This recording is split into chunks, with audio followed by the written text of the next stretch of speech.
Assalamualaikum warahmatullahi wabarakatuh. Alhamdulillah wassalatu wassalamu ala Rasulillah wa ala alihi wa sahbihi wa mawalah.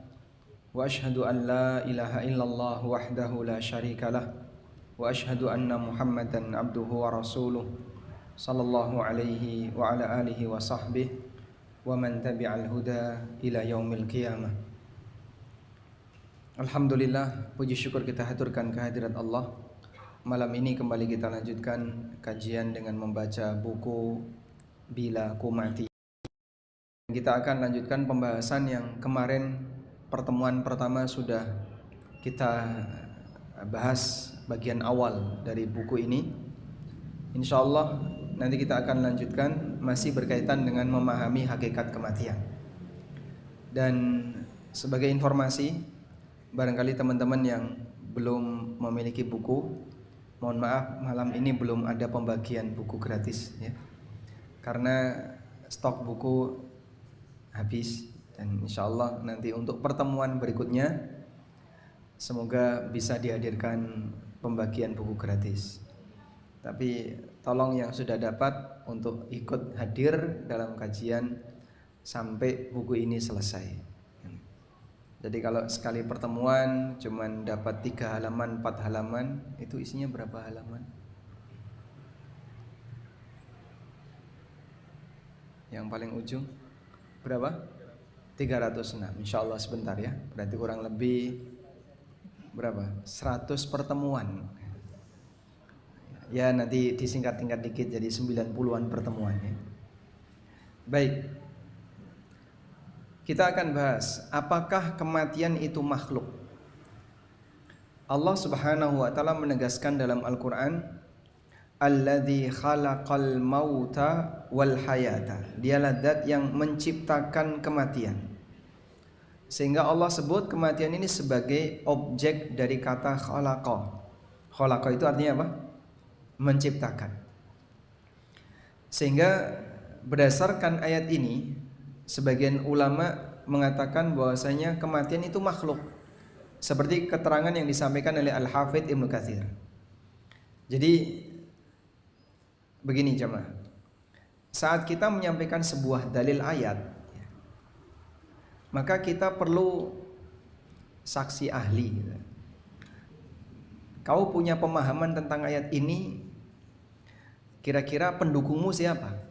Nah, saksi ahli dalam hal ini yang paling gampang kita ambil adalah keterangan dari Al-Hafidz Ibnu Katsir. Ya, afwan ini belum connect ya.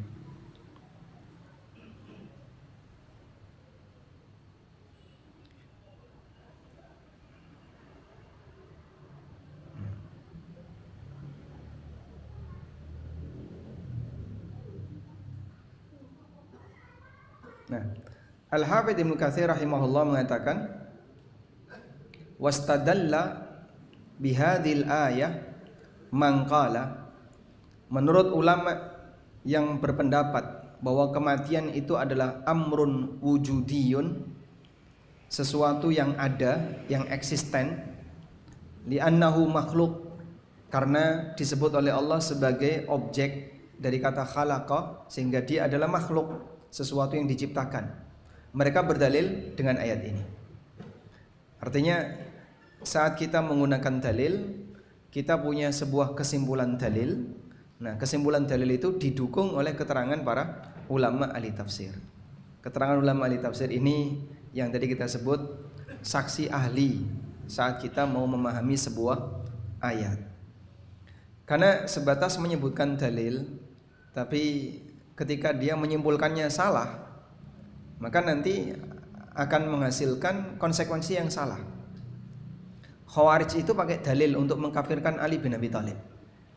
Subhanallah, ayat Al-Quran tapi dipakai untuk mengkafirkan Ali bin Abi Thalib.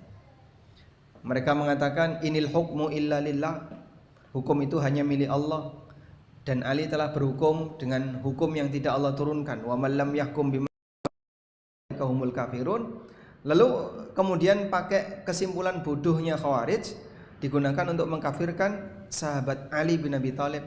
Yang kita tahu beliau adalah salah satu di antara rujukan dalam masalah tafsir. Itu karena dia tidak menggunakan saksi ahli. Karena itu saat Ibnu Abbas radhiyallahu anhu berdebat dengan orang Khawarij, sahabat Ibnu Abbas radhiyallahu anhu mengatakan, di tengah kami ada banyak sahabat Nabi sallallahu alaihi wasallam di mana Al-Qur'an itu diturunkan kepada mereka dan mereka yang paling paham tentang isinya. Sementara di tengah kalian tidak ada seorang pun di kalangan sahabat. Setelah Khawarij berdebat dengan Ibnu Abbas, dari jumlah 6.000 orang yang siap untuk memberontak Ali, yang taubat sebanyak 4.000. Tinggal 2.000, Pak. 2.000 ini yang kemudian dibasmi oleh Ali bin Abi Thalib. Tayyib. Kemudian juga disebutkan oleh dalam syarah Aqidah Tahawiyah, Syekh Shalih Al-Utsaimin mengatakan, wal mautu inda jumhuri ahli sunnah, kematian menurut jumhur ulama ahli sunnah, wa man wafaqahum, dan ulama yang sependapat dengan mereka, min ghairihim, di kalangan kelompok yang lain, makhlukun maujudun, kematian itu makhluk dan diciptakan oleh Allah. Dan ini juga didukung oleh hadis Nabi sallallahu alaihi wasallam. Nabi sallallahu alaihi wasallam pernah bersabda, yu'ta bil mauti kahayati kabshin amlah.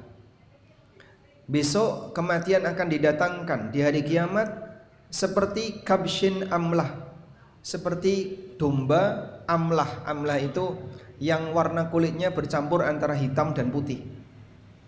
Domba belang hitam putih itu namanya domba amlah. Fayunadi munadin, kemudian ada yang memanggil, ya ahlal jannah, wahai penduduk surga.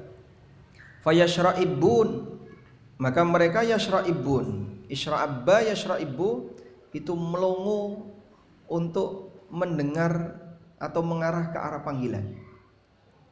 Wahai Pak, nah, kemudian begini. Nah, itu namanya apa? Isyra'abba yashra'ibbu. Wayandurun, dan mereka melihat. Fayaqulu, kemudian malaikat ini bertanya, hal ta'rifuna hadza, tahukah kalian ini apa? Fayaqulun, mereka semuanya menjawab, na'am, kami tahu, hadzal maut, itu adalah kematian. Wa kulluhum qad ra'ahu, dan mereka semua melihat kematian itu. Tsumma yunadi, kemudian dipanggillah, ya ahlan nar, wahai penduduk neraka. Fayashra'ibun, maka mereka pun melongo. Wayandurun, dan melihat ke arah panggilan. Fayaqulu, lalu malaikat ini bertanya, hal ta'rifuna hadza, tahukah kalian ini apa? Mereka juga menjawab, na'am, kami tahu, hadzal maut, itu adalah kematian. Wa kulluhum qad ra'ahu, dan mereka semua melihatnya. Penduduk surga ketika menyaksikan itu mereka mulai sedih. Berarti sebentar lagi kita akan mati. Penduduk neraka ketika didatangkan kematian mereka bergembira, karena sebentar lagi kita akan dibinasakan. Cita-cita penduduk neraka itu apa, Pak? Apa cita-cita penduduk neraka? Wa yaqulul kafiru ya laitani kuntu turaba. Orang kafir itu mengatakan, ya laitani kuntu turaba, andaikan aku menjadi tanah, andaikan aku mati dan tidak dibangkitkan oleh Allah kembali, atau andaikan aku menjadi tanah yang dilebur oleh Allah setelah selesai hisab. Tapi harapan itu tidak terwujud, sehingga ada orang yang ketika hidup di dunia mereka bergelimang dengan aneka harta dan kenikmatan, tapi karena dia tidak punya iman, sehingga mendapatkan hukuman yang abadi di akhirat, saat yaumil qiyamah dia berharap mati. Itulah orang kafir. Makanya sampai mereka memanggil malaikat penjaga neraka. Siapa nama malaikat penjaga neraka? Malaikat Malik. Allah Subhanahu wa taala berfirman, mereka memanggil malaikat Malik, wa nadau ya maliku liyaqdi alaina rabbuk. Ada ayat yang bunyinya kayak gini, wahai Malik, liyaqdi alaina rabbuk, hendaknya Rabbmu menghabisi nyawa kami. Coba kita buka ya Maliku di surat Az-Zukhruf Wa nadau ya Malikul yaqdi alaina rabbuk. Mereka memanggil, wahai Malik, minta kepada Allah agar Allah mematikan kami. Dalam sebagian keterangan ahli tafsir, mereka memanggil malaikat Malik itu sampai 1000 tahun nggak digubris. Selama 1000 tahun. Baru setelah itu digubris oleh malaikat Malik dan dijawab, qala innakum makithun. Malaikat Malik mengatakan, innakum makithun, kalian akan tinggal di sini selamanya. Laqad ji'nakum bil haqq, sungguh kami telah mendatangi kalian dengan membawa kebenaran. Walakinna aktsarakum lil haqqi karihun, tapi kalian benci dengan kebenaran.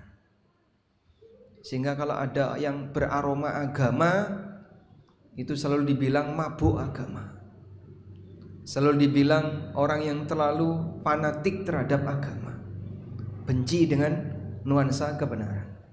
Walakin aktsarakum lil haqqi karihun, tapi kebanyakan kalian dulu membenci kebenaran. Maka saat itu mereka berharap untuk mati. Namun apa yang terjadi? Fayuzbah, kematian itu disembelih. Thumma yaqul, lalu malaikat mengatakan, ya ahlal jannah, wahai penduduk surga, khuludun fala mauta, kalian kekal dan tidak akan mati. Wa ya ahlan nar, khuludun fala mauta, wahai penduduk neraka, kalian kekal dan tidak akan mati. Yang satu makin gembira karena mereka kekal dalam kenikmatan, yang satu makin sedih karena mereka kekal dalam siksaan. Bapak percaya hadis ini, Pak? Percaya? Masuk percaya? Ramadu akal, masuk kematian kok disembelih? Percaya enggak, Pak? Atau masih ragu? Percaya? Siapa yang enggak percaya? Coba angkat tangan. Ada yang enggak percaya dengan hadis ini? Enggak ada? Enggak ada. Hadis ini sahih, diriwayatkan oleh Bukhari Muslim. Kok bisa, Pak Ustadz? Kematian diwujudkan jadi kambing. Apa mungkin? Kita kembalikan kepada satu kata. Innahu ala kulli syai'in qadir. Allah Maha Kuasa atas segala sesuatu. Allah kuasa untuk menjadikan kematian yang abstrak menjadi sesuatu yang konkret, berwujud seperti kambing. Lalu disembelih. Kematian sudah disembelih sehingga tidak ada lagi kematian. Maka wahai penduduk neraka, kalian khuludun fala mauta, kalian akan kekal, tidak akan mati selamanya. Wahai penduduk surga, kalian kekal, tidak akan mati selamanya. Yang satu makin gembira, yang satu makin sedih. Dan kita beriman dengan ini karena apa yang disabdakan oleh Nabi SAW adalah wahyu yang datang dari Allah. Pernah satu ketika Rasulullah SAW menyampaikan sebuah hadis di hadapan para sahabat. Lalu beliau bercerita bahwa ada sapi yang bisa bicara, ada kambing yang bisa bicara, dan ada serigala yang bisa bicara. Spontan para sahabat kemudian komentar, Subhanallah, al-baqar yatakallam. Subhanallah, masa sapi bisa bicara? Adz-dzibu yatakallam, masa serigala bisa bicara? Kemudian apa kata Nabi SAW? Fa ana u'minu bihi, ana wa Abu Bakrin wa Umar. Aku beriman dengan ini. Aku, Abu Bakar dan Umar.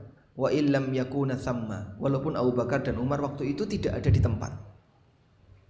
Padahal Abu Bakar dan Umar ketika itu tidak ada di tempat saat Nabi SAW menyampaikan kajian. Sehingga disinilah iman seseorang itu diuji ketika ada sebuah hadis atau keterangan dari syariat yang enggak sejalan dengan logika, maka kita dihadapkan pada dua pilihan. Kamu nurut dengan akalmu ataukah kamu nurut dengan wahyu yang kau dengar?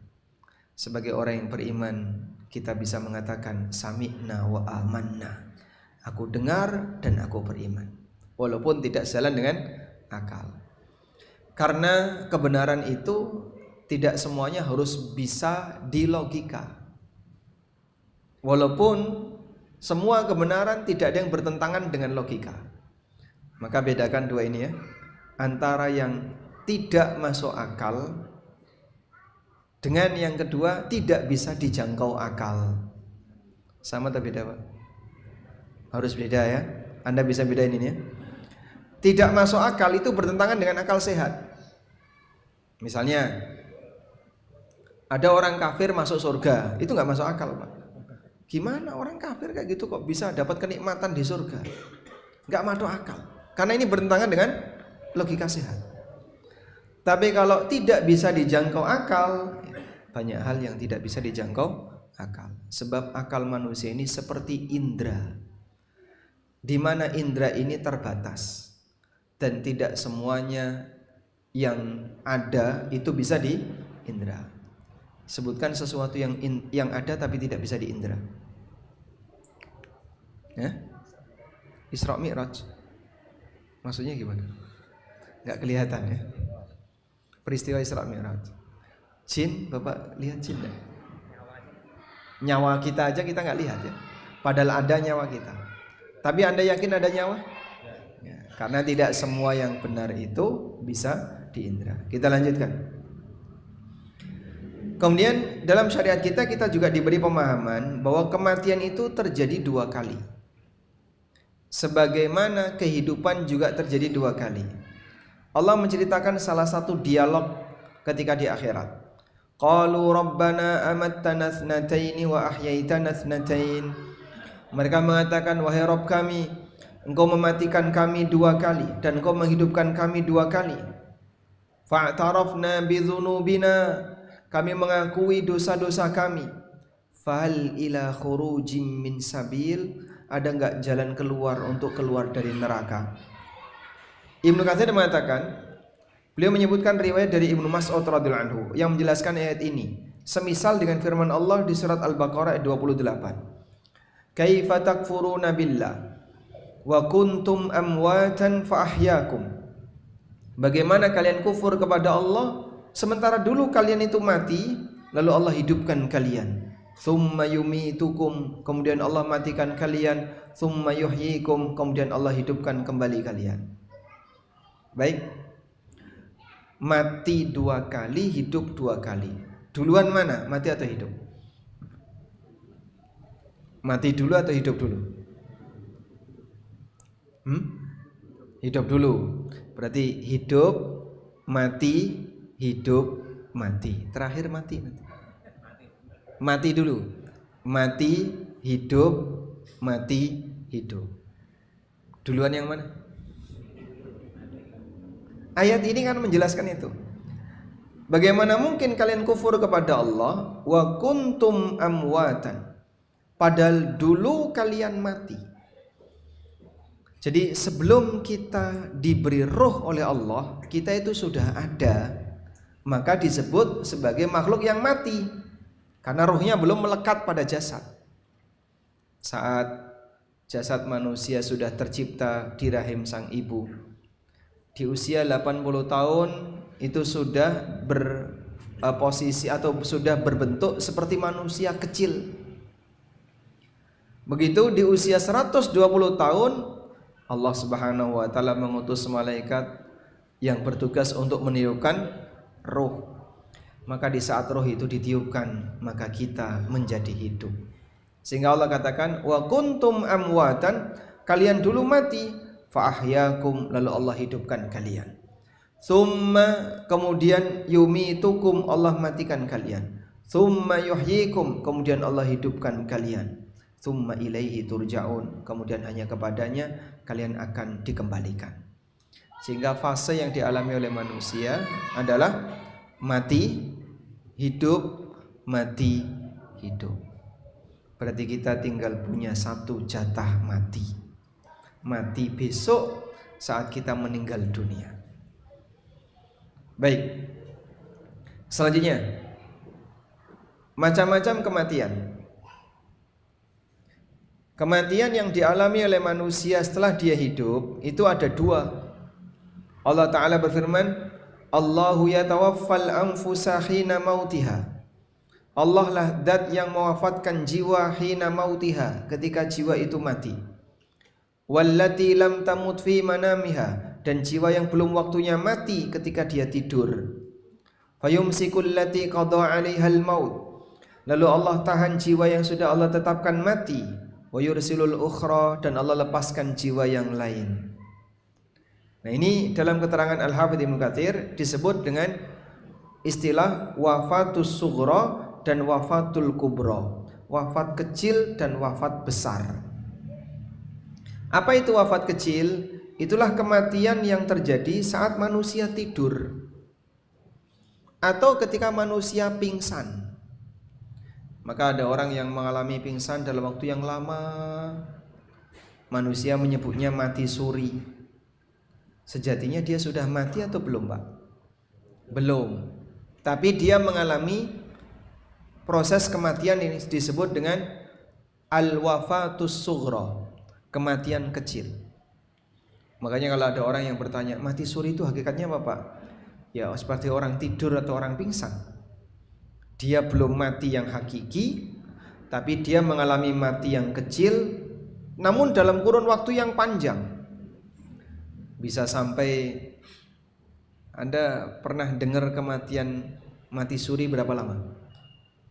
Mungkin ada yang sampai 5 jam, seperti jantung gak berdetak, nafas kok tidak ada, padahal sejatinya orangnya masih hidup. Allah Maha Kuasa untuk menjadikan makhluk bisa tetap hidup walaupun dia tidur dalam waktu yang lama, seperti Ashabul Kahfi selama 309 tahun. Allah kuasa untuk menjadikan Ashabul Kahfi itu tetap hidup walaupun tidak makan, tidak minum selama 309 tahun, Pak. Tapi badannya dibuat bergerak. Wa nuqallibuhum dzatal yamini wa dzata ashimal. Kami bolak-balikkan mereka ke arah kanan dan ke arah kiri. Makanya manusia ini lebih butuh bergerak daripada makan. Sehingga kalau ada orang yang disuruh diem, nggak boleh bergerak, mau dikeimangan terus, itu lebih cepat mati daripada orang yang makannya sedikit tapi dia banyak bergerak. Sehingga Ashabul Kahfi itu cara Allah Ta'ala untuk menjaga biar badannya itu tidak rusak. Wa nuqallibuhum dzatal yamin wa dzatal shimal. Kami bolak-balikkan mereka ke arah kanan dan ke arah kiri. Saya punya tetangga di daerah Lamongan ya. Istrinya itu lumpuh sekujur badan, lumpuh total. Sakit lumpuh itu sehingga hanya bisa di atas ranjang. Itu sampai keluar belatung di pundak. Saking lamanya tidak bergerak, Pak. Padahal keluarganya sudah mencoba, kadang digulingkan ke kanan, kadang digulingkan ke kiri. Tapi yang namanya orang tidak bisa bergerak sendiri, walaupun sudah diusahakan untuk digerak-gerakkan, saking lamanya beliau itu diam tidur sampai punggungnya itu keluar belatung dalam posisi masih hidup. Itulah jasad kalau dia tidak banyak bergerak. Makanya mager itu bahaya ya. Malas gerak itu bahaya. Baik. Kembali ke sini. Jadi wafat sughra adalah wafat ketika manusia mengalami posisi tidur atau mati suri. Ada satu cerita yang pernah disebutkan oleh Al-Hafidz Ibnu Katsir dalam Al-Bidayah wan Nihayah. Tersebutlah seorang ulama, beliau meninggal dunia. Sebenarnya belum meninggal, mati suri, Pak. Sampai akhirnya dikuburkan.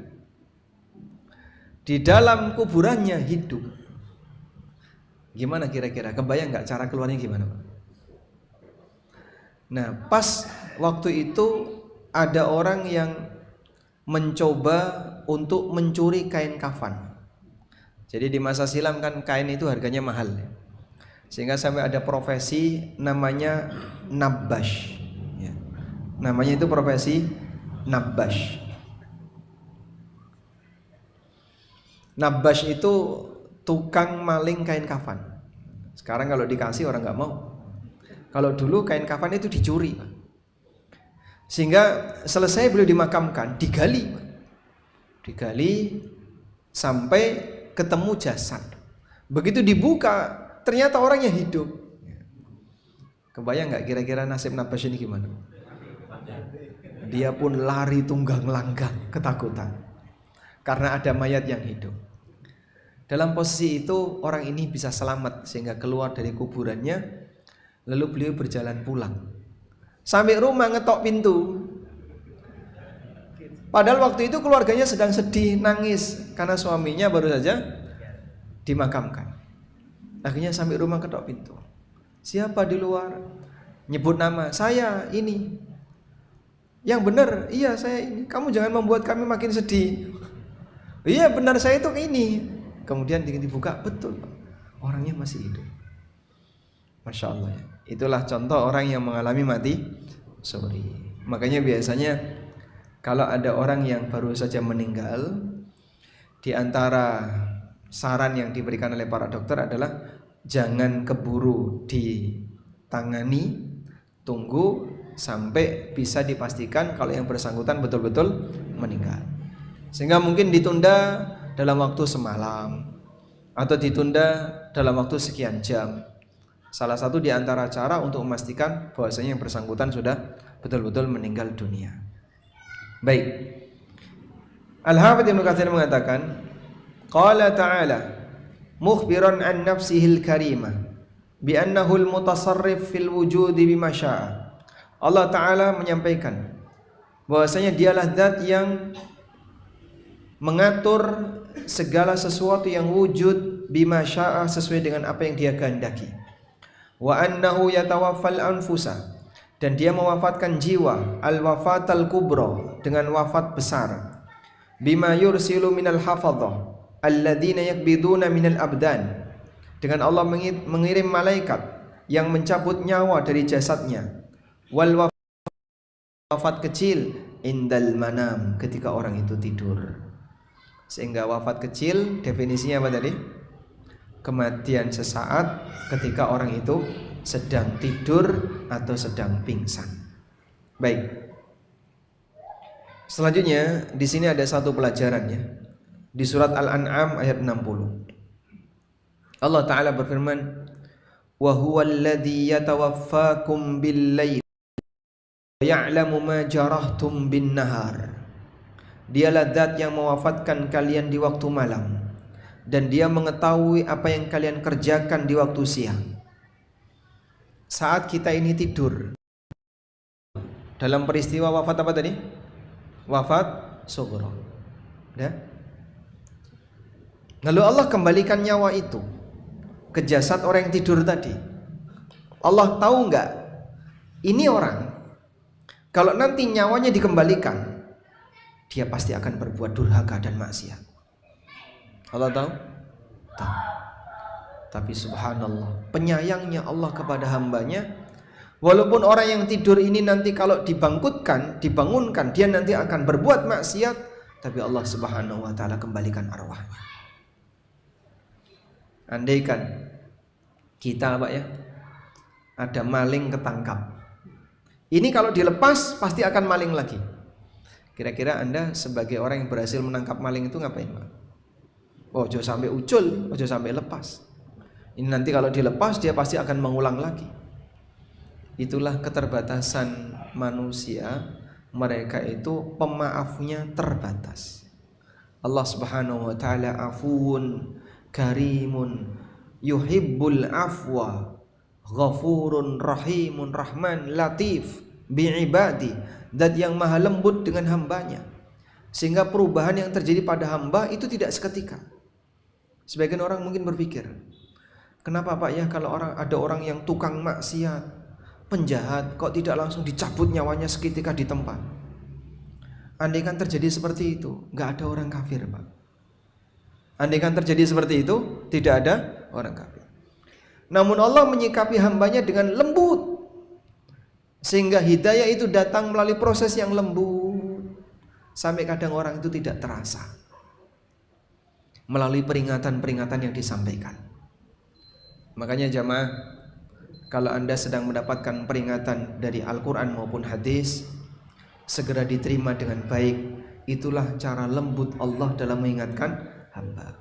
Karena nanti ketika diingatkan dengan cara lembut kok nggak mempan, bisa jadi akan ada peringatan yang lebih keras. Tayyib. Selanjutnya yang kelima, semua yakin pasti mati, karena setiap yang bernyawa pasti akan mati. Ayat ini memberikan pelajaran bahwa agar kita berusaha untuk selalu persiapan menghadapi kematian dan menghadapi hisab, karena kita tidak tahu kapan kematian itu akan terjadi. Orang kafir yakin nggak Pak kalau dia mati Pak? Yakin? Sehingga begini jemaah, ini garis kematian. Apakah orang kafir yakin kalau dia mati? Ini fase hidup dunia. Yang ini alam barzah. Ini. Ya? Apakah orang ateis itu yakin kalau dia mati? Yakin atau tidak? Semua manusia yakin dia mati, walaupun dia anti Tuhan. Maka yang berbeda pendapat adalah di bagian ini. Beda manusia, beda pendapat. Manusia beda pendapat. Itu di area pasca kematian. Pasca kematian ada beda pendapat. Ada yang mengatakan nanti setelah kematian ya sudah, hidup ini sudah selesai. Sudah nggak ada kehidupan yang kedua lagi. Sudah selesai. Ini pendapat yang pertama. Dan ini pendapatnya orang-orang ateis yang tidak percaya dengan adanya Tuhan. Yang kedua, ada yang berpendapat nanti setelah kita mati kita akan dibangkitkan oleh Allah, tapi sudah dijamin karena ada sang juru selamat. Yang ketiga, ada yang meyakini bahwasanya setelah kita mati kita akan dibangkitkan dan masing-masing kita akan mempertanggungjawabkan setiap amal yang kita lakukan. Sehingga pemahaman manusia tentang pasca kematian itu beragam. Ada yang kematian itu akhir dari segalanya, dan ada yang yakin bahwasanya nanti dia akan dibangkitkan, tapi nanti sudah ada yang menjamin, dan ada yang meyakini dia akan dibangkitkan dan nanti akan mempertanggungjawabkan amal. Posisi Anda yang mana? Anda yang mana ini Pak? Yang ketiga, enggak yang kedua? Bukan yang kedua ya? Baik. Ada satu dialog, ini ada di YouTube ya, saya pernah nonton YouTube-nya. Seorang pendeta di Amerika, dia membuka layanan konsultasi syariah online melalui telepon, syariah Nasrani ya. Kemudian ada salah satu orang yang nelpon. Saya mau tanya, silahkan, kenapa Yesus disalib? Kemudian dia bilang, untuk menebus dosaku, dosamu, dan dosa semua umat manusia. Kemudian si penanya ini tanya lagi, apakah Yesus juga akan menebus dosa orang yang menyalibnya? Lalu pendeta ini bilang, iya, nanti Yesus juga akan menebus dosa orang yang menyalibnya. Lalu orang ini tanya lagi, apakah Yesus juga akan menebus dosanya kaum muslimin? Jawab pendeta, tidak. Kaum muslimin tidak akan ditebus dosanya. Loh, salah kita apa Pak? Yang menyalib saja ditebus dosanya sama Yesus. Kita yang gak punya salah apa? Bapak pernah punya dendam sama Yesus Pak? Kita yang gak punya salah apa-apa dengan Nabi Isa, bahkan kita muliakan beliau, tapi menurut keyakinan mereka, kita tidak termasuk orang yang ditebus dosanya. Kan gak adil nih. Dan dalam Islam kita diajarkan, tidak ada ceritanya manusia menebus dosa orang lain. Wala taziru waziratun wizra ukhra. Bahkan dalam Taurat juga Allah tegaskan, tidak ada manusia yang bisa nebus dosa orang lain. Maka keyakinan orang Nasrani itu bertentangan dengan Taurat. Allah Subhanahu wa taala berfirman ya. Coba kita lihat di surat An-Najm. Wa Ibrahimalladzi waffa. Allah Ta'ala berfirman di surat An-Najm, Am lam yunabba bima fi suhufi Musa. Tidakkah dia mendapatkan informasi dengan apa yang terdapat dalam suhuf Musa? Wa Ibrahim alladzi waffa, dan suhufnya Ibrahim yang telah memenuhi komitmennya. Alla taziru waziratu wizra ukhra. Bahwasanya seseorang tidak akan nanggung dosa orang lain, wa allaisa lil insani illa ma sa'a, dan seseorang tidak akan mendapatkan sesuatu kecuali sesuai dengan apa yang dia usahakan. Maka dalam Taurat sebagian diceritakan oleh Allah Ta'ala dalam Al-Quran. Isi Taurat sebagian diceritakan oleh Allah dalam Al-Quran. Di antaranya adalah ini: tidak ada manusia yang menebus dosa orang lain.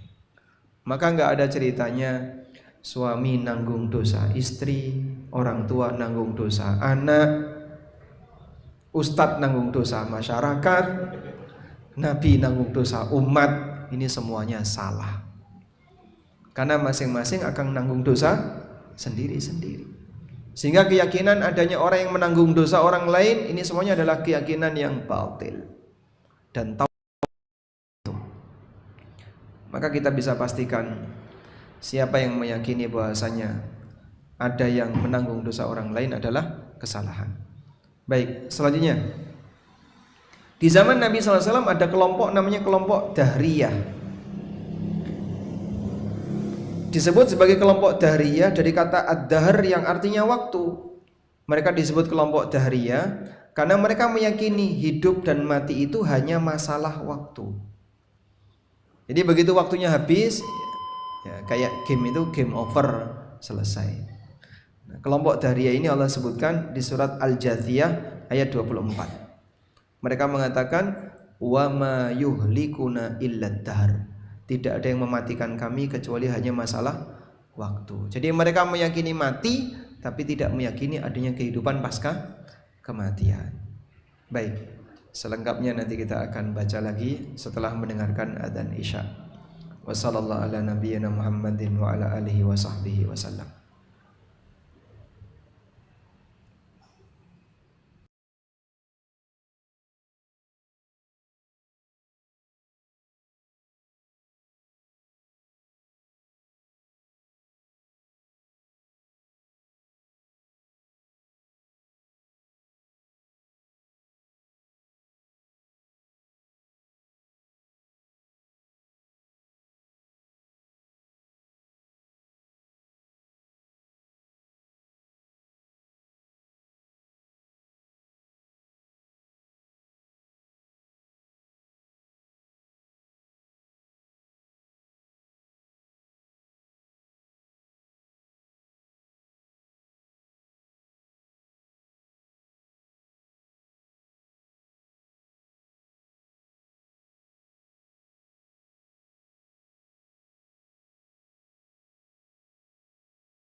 Allahumma salli ala Muhammad.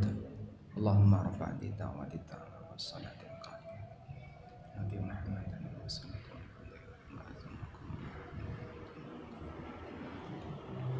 Alhamdulillah wassalatu wassalamu ala Rasulillah wa ala alihi wa sahbihi wa mawalah.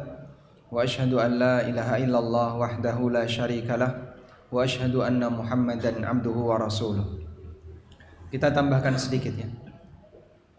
Jadi maksud kita dengan membawakan bagian ini adalah sebatas yakin kita akan mati belum bisa disebut beriman kepada hari akhir. Karena semua orang meyakini mukmin maupun kafir, bahkan orang ateis sekalipun mereka meyakini itu. Karena itu, kapan seseorang bisa disebut sebagai manusia yang beriman dengan hari akhir? Kita lihat hadis berikut ini. Dari Ali bin Abi Thalib radhiyallahu anhu, Nabi SAW bersabda, "La yu'minu 'abdun," seorang hamba tidak akan beriman hatta yu'mina bi arba', sampai dia mengimani 4 hal. Pertama, dengan syahadatain, yashhadu an la ilaha illallah wa anni Muhammadun Rasulullah, ba'athani bil haqq. Dia bersaksi la ilaha illallah, bahwasanya aku adalah Muhammad utusan Allah, yang Allah utus aku dengan membawa kebenaran. Wa yu'minu bil maut, dan dia beriman dengan kematian. Wa bil ba'tsi ba'dal maut, dan beriman dengan hari kebangkitan pasca kematian. Wa yu'minu bil qadar, dan beriman kepada takdir. 4 hal yang disebutkan Nabi SAW dalam hadis ini sebagai syarat mukmin. Apa saja Pak? Beriman dengan 2 kalimat syahadat. Yang kedua, beriman dengan kematian. Yang ketiga, beriman dengan hari kebangkitan pasca kematian. Beriman dengan takdir. Sudah? Orang musyrikin di zaman Nabi SAW tidak beriman dengan mati, tidak beriman dengan kebangkitan. Sampai ada sebagian di antara mereka yang membawa tulang orang yang sudah mati, Pak, ditaruh di hadapan Rasulullah SAW. Kan qala may yuhyil 'idhama wa hiya ramim. Siapa yang akan menghidupkan tulang ini setelah tulang ini hancur jadi tanah? Maka dijawab oleh Allah. Apa jawaban Allah? Qul, lanjutannya gimana? Kelihatan nggak pernah yasinan. Qul yuhyihalladzi ansha'aha awwala marrah. Sampaikanlah wahai Muhammad, yang menghidupkannya adalah zat yang pertama kali menghidupkannya. Allah Subhanahu wa taala mampu untuk menciptakan kembali manusia, untuk menghidupkan kembali manusia yang sebelumnya ada kemudian dia mati.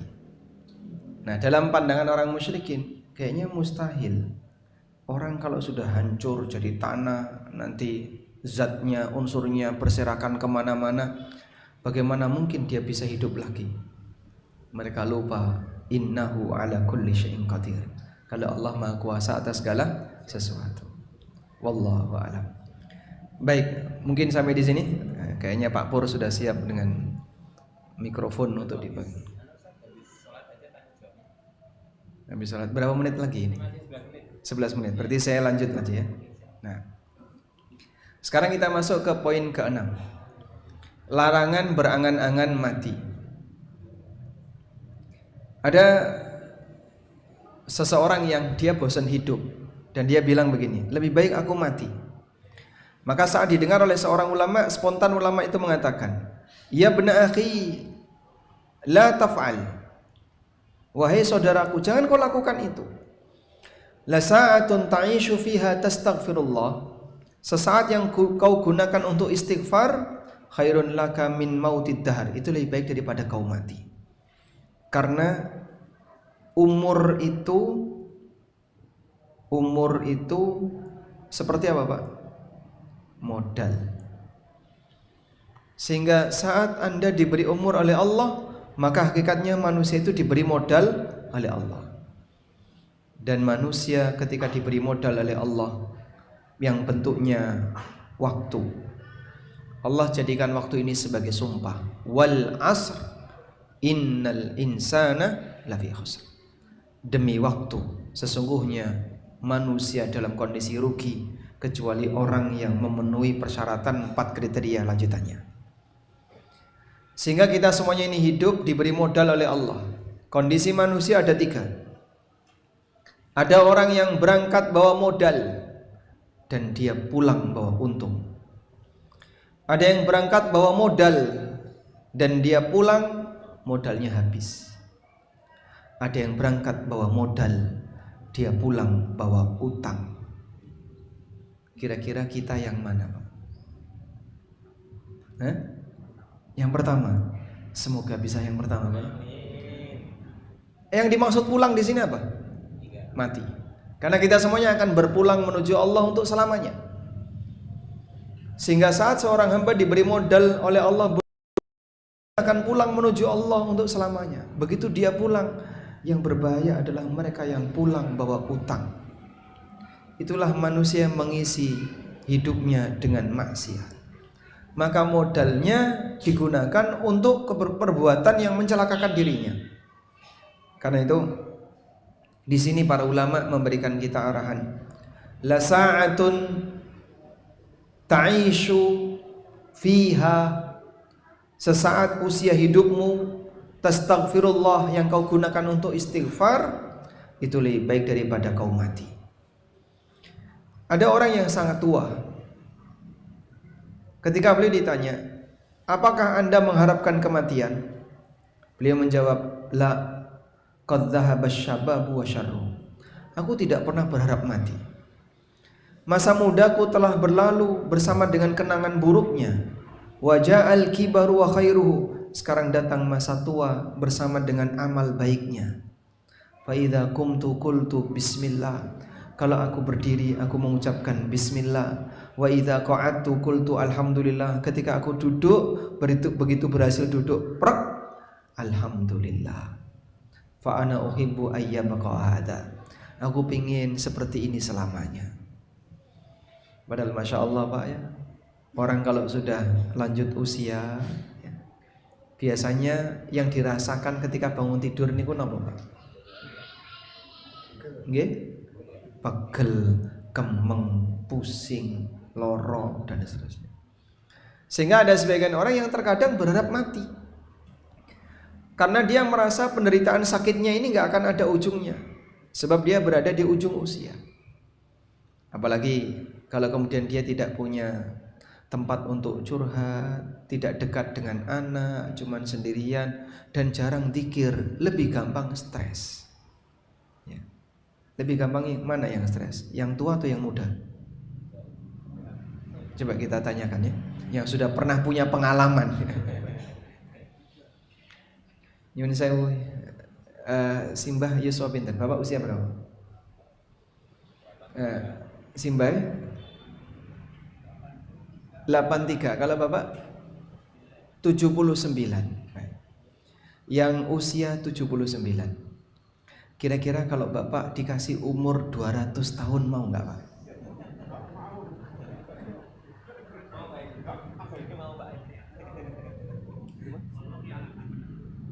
Iya, kira-kira kalau ditawari, Pak, Bapak mau umur sampai 200 tahun, diterima nggak penawaran itu, Pak? Nggak mau. Kayaknya kok terus gemeteran. Kenapa nggak mau? Hah? Susah? Susah apa, Pak? Oh, penyakitnya banyak. Masya Allah. Karena hidup ini capek. Kita semuanya sepakat hidup ini melelahkan. Wong sugih, wong kere, pasti dia mendapatkan musibah. Jadi kira-kira orang kaya pernah? Pejabat pernah nggak sakit hati, Pak? Hah? Oh, sering. Sehingga kita ini diuji oleh Allah sakit lahir batin. Kadang lara awake, kadang lara ati. Sakit. Lara awak apa lara ati? Karo-karone Pak Ustaz, lara awak ya lara ati, lara ati lara awak. Cuman begini, bisa nggak kita jadikan hati kita itu selalu dalam kondisi bahagia walaupun kita sakit? Sangat mungkin. Seperti itulah yang dialami oleh Nabi Ayub alaihissalam. Dan orang mukmin punya peluang untuk itu. Caranya gimana Pak? Yakini bahwa setiap sakit yang kita alami menghapus dosa. Sehingga saat Bapak kemeng-kemeng loro-loro, ingat seperti orang tua ini. Beliau setiap kali berdiri dan bangun itu berzikir kepada Allah. Dan itu beliau anggap sebagai sebuah kenikmatan. Aku bisa mengingat Allah, aku bisa berzikir. Setiap kali aku berdiri, aku mengucapkan bismillah. Setiap kali duduk, begitu prek, alhamdulillah. Masih bisa merasakan bahagia dengan zikrullah. Tapi kalau orang tidak berlatih untuk seperti ini, maka mungkin sulit bagi dia untuk bisa bahagia dengan zikrullah. Kenapa Pak? Karena kenikmatan itu jika hanya sebatas kenikmatan fisik yang dikejar, nanti orang itu tidak akan bisa merasakan kenikmatan batin. Karena kenikmatan fisik itu terbatas. Sampai usia tertentu kan semua serba pantangan gitu Pak. Arep mangan sate rantai untu, sehingga tongseng yang mong dimut. Pak niku daging lah Pak, ra iso ngunyah ya Mas.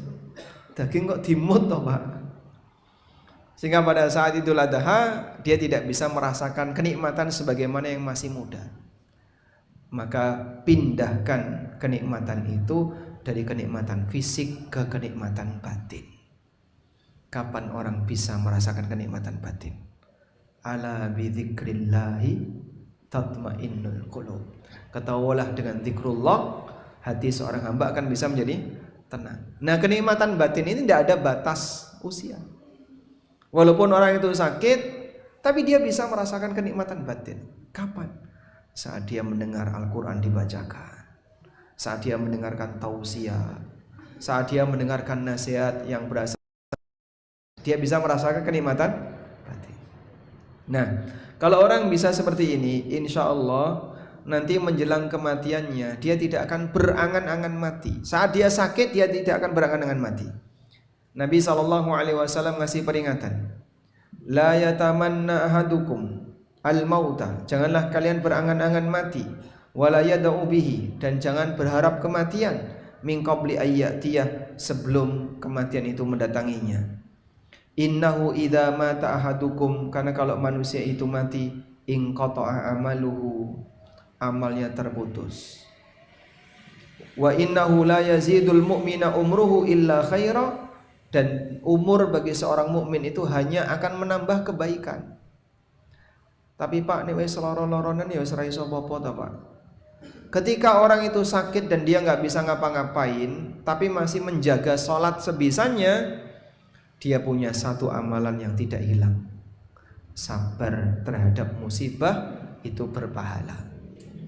Maka bisa jadi seorang mukmin sakit sampai mati, sakitnya belum sembuh.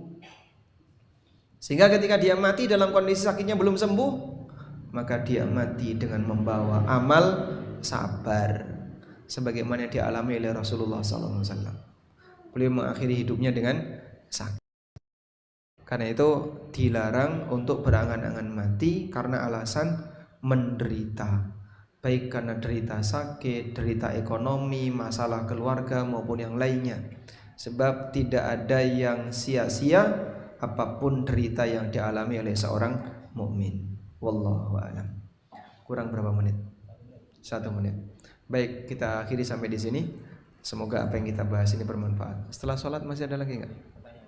Tanya jawab nanti setelah sholat ya. Nanti selesai sholat kita sambung dengan tanya jawab. Wassallallahu ala nabiyyina Muhammadin wa ala alihi wa sahbihi wasallam.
Enggak Pak.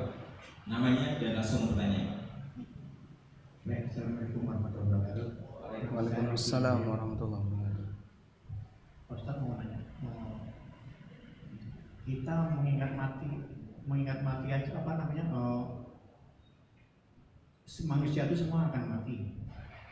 Lalu ciri-ciri apa atau tanda apa seseorang akan meninggal? Terima kasih. Wassalamualaikum warahmatullahi wabarakatuh. Waalaikumsalam warahmatullahi wabarakatuh. Ada enggak ciri-ciri dan tanda kalau orang itu akan meninggal? Gak ada yang tahu, Pak. Sehingga untuk memastikan itu tidak bisa. Meskipun terkadang ada sebagian orang yang punya firasat mau mati. Seperti Nabi Muhammad SAW menjelang wafat, beliau punya firasat kalau ajal beliau sudah dekat. Demikian pula yang terjadi pada beberapa sahabat. Abdullah ibn Amr, bapaknya Jabir bin Abdullah, menjelang wafat beliau itu sudah pesan sama anaknya, kayaknya bapak akan meninggal dunia besok. Dan ternyata betul beliau meninggal dunia besok. Sehingga mungkin ada orang yang dia punya firasat kematian, tapi itu pun nggak bisa memastikan. Hanya nampaknya ajalku sudah dekat, nampaknya saya akan mati, dan seperti itu boleh. Tapi kalau memastikan kayaknya orang ini sebentar lagi mau mati nih, coba lihat cirinya tuh, ya. Hidungnya mulai bengkok, matanya sudah mulai kelilipan. Yang kayak gini tidak bisa, karena tidak ada satupun orang yang tahu kapan dia mati. Karena itulah kita harus selalu siaga kematian. Kapan? Setiap saat.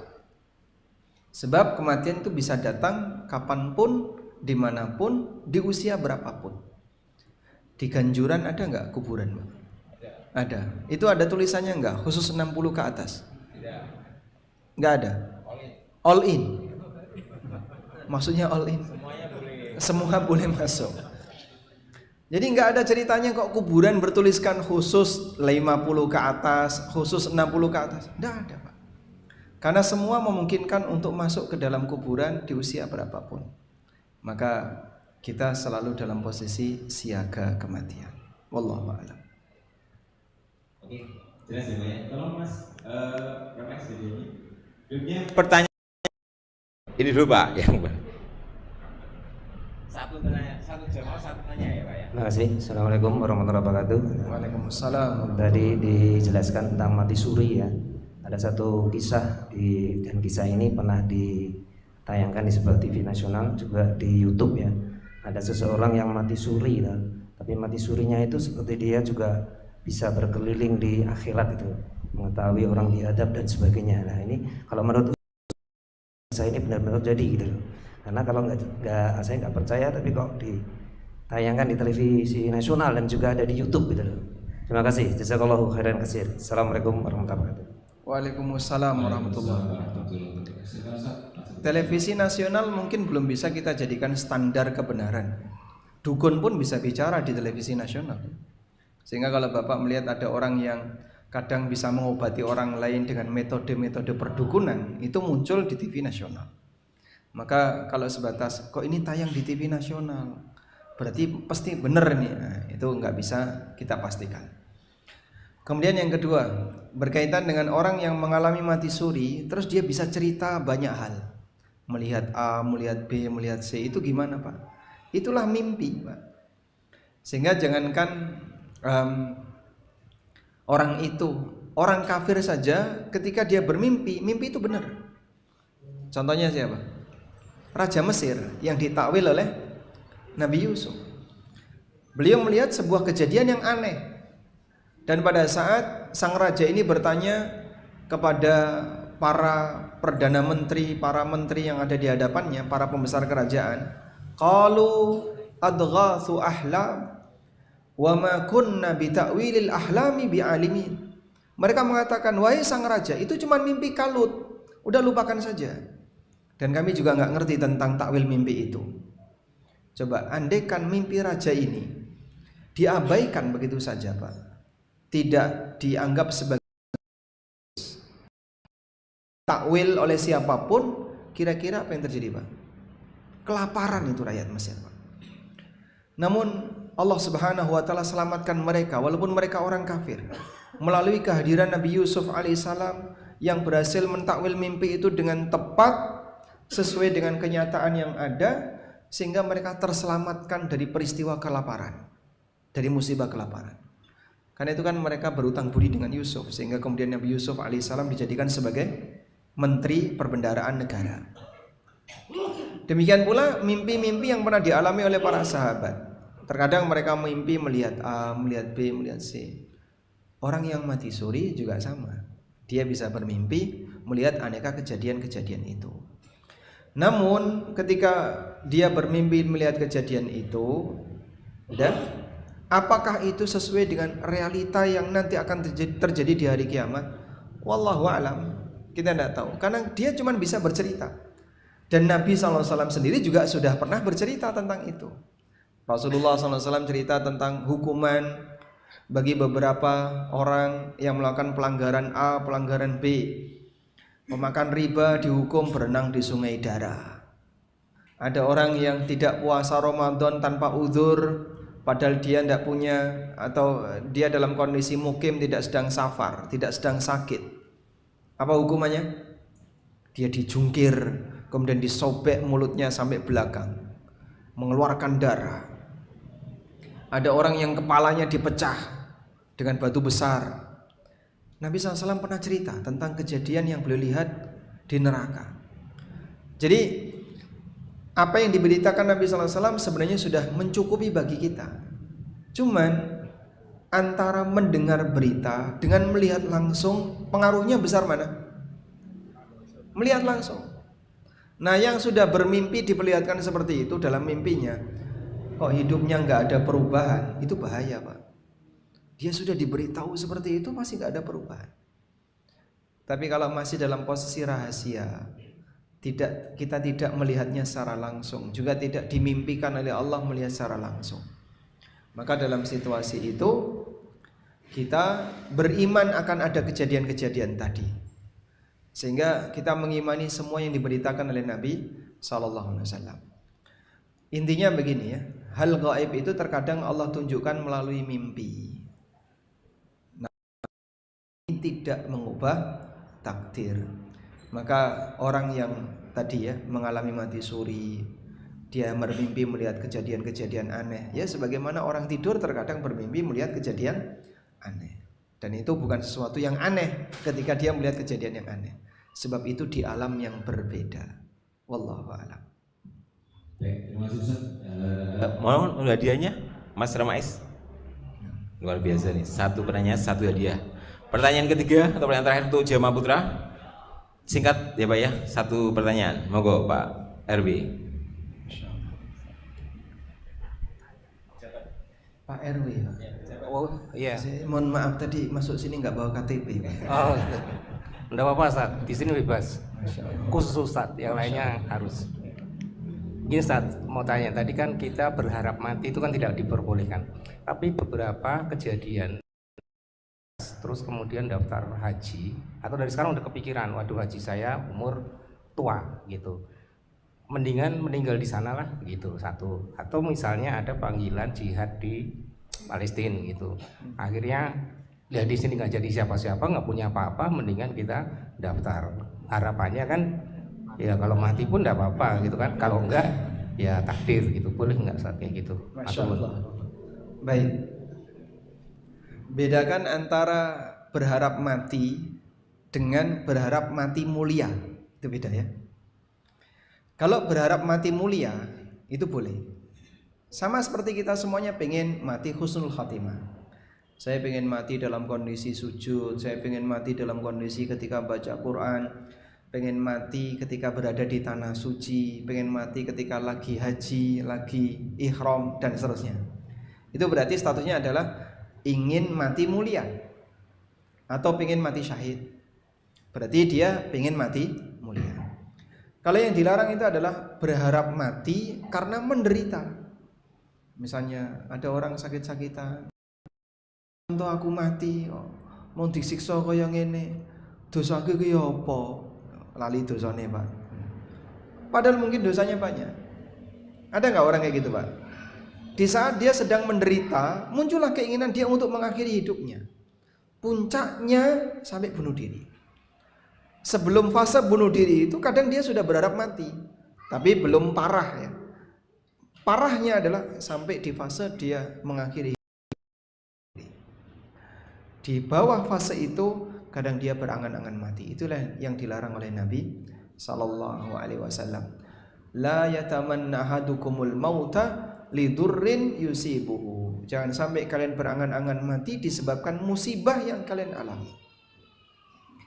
Tapi kalau ada orang yang berharap mati mulia, itu boleh.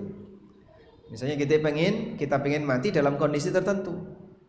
Contoh tadi ya, ada orang yang hidup sebatang kara, wis tuwa, rande popo, tidak punya apa-apa, nggak punya keluarga. Ya sudahlah, saya tak berangkat aja ke Palestina. Ibaratnya urun nyawa, mati nggak apa-apa, toh di tanah air nggak ada apa-apa. Berarti ini manusia sisa. Dia menyerahkan sisa-sisa hidupnya baru di perjuangan fisabilillah. Pak, umur wis 80 arep jihad iki ganggu, Pak. Sehingga bukannya malah memperbaiki, bisa jadi malah ganggu kaum muslimin yang sedang berjuang di sana. Saya sempat dapat info ya dari teman yang waktu di Ambon itu ketika ada gangguan orang kafir ketika di Ambonnya. Sampai orang Ambon tuh bilang, udahlah orang Jawa nggak usah datang ke sini, ngerepoti. Biar kami sendiri yang menghadapi pasukan salibis Ambon waktu itu.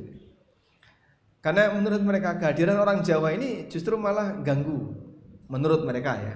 Padahal banyak juga teman-teman yang datang dari Jawa yang waktu itu ikut memperjuangkan, menyelamatkan titik-titik penting yang menjadi tempat aman kaum muslimin. Tapi intinya berharap mati mulia hukumnya boleh. Wallahu a'lam. Oke, terima kasih. Tadi sudah jelas ya Pak Ibu ya. Alhamdulillah. Dong toh Pak, bukan belum toh. Ya udah dong Pak. Oke, berikutnya kita pertanyaan terakhir untuk jemaah putri. Monggo.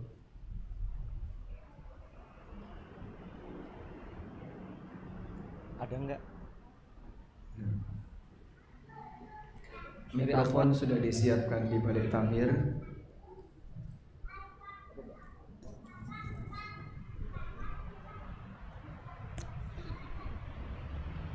Terima kasih Ustadz. Saya ingin bertanya, ada satu pertanyaan dari anak-anak. Saya ditanya begini, Ibu, 40 hari sebelum orang itu meninggal, apakah memang benar itu ada tanda-tandanya? 40 hari. Nah, saya tidak bisa menjawab waktu itu, dan bagaimana saya harus menjawab pertanyaan anak tersebut? Mohon penjelasannya Ustaz. Nah, kalau memang tidak ada ya kita katakan tidak ada. Dan saya tidak mengetahui adanya dalil yang menjelaskan hal itu. Sempat viral di masyarakat. 40 hari menjelang orang itu wafat, tanda-tandanya 1, 2, 3. Ini buktinya dari mana? Karena kenyataannya banyak orang yang meninggal dunia, dia nggak bisa memprediksi 40 hari sebelumnya. Bahkan ada banyak orang yang meninggal dunia dalam kondisi mendadak, meninggal dunia kecelakaan, meninggal dunia tanpa sebab apapun, sehat walafiat, ketika tidur ngerti-ngerti bangunnya sampai kiamat. Karena mungkin mengalami serangan jantung atau apapun, sehingga yang kayak gini tidak bisa diprediksi. Untuk itulah kita tidak bisa mengatakan bahwasanya akan ada tanda kematian dalam waktu sekian hari sebelum wafat dan seterusnya. 40 hari sebelum orang itu wafat, cirinya 1, makan nasi, 2, doyan lauk, 3, minum air. Sing urip ya kaya ngono. Ini bukan termasuk ciri mendekati kematian. Intinya kematian ini rahasia Allah. Fa idza jaa ajaluhum la yastakhiruna sa'atan wa la yastaqdimu. Ketika ajal itu sudah datang, tidak bisa ditunda walaupun sesaat dan tidak bisa dipercepat walaupun sesaat. Sehingga manusia tidak bisa mengendalikan kematian. Makanya dalam proses kematian itu manusia sebagai objek dan kematian sebagai subjek. Innal mautal ladzi tafirruna minhu fa innahu mulaqikum. Kematian yang kalian lari darinya, dia akan mendatangi kalian. Sehingga yang datang itu kita mendatangi kematian atau kematian mendatangi kita? Kematian mendatangi kita. Sebab manusia tidak bisa mengendalikan kematian. Wallahu a'lam. Walhamdulillahirabbil alamin. Demikian yang bisa kita bahas, semoga bermanfaat. Allahumma anfa'na bima 'allamtana wa 'allimna ma yanfa'una warzuqna ilma. Wa sallallahu ala nabiyyina Muhammadin wa ala alihi wa sahbihi wa sallam. Wa akhiru da'wana alhamdulillahirabbil alamin. Wassalamu alaikum warahmatullahi wabarakatuh.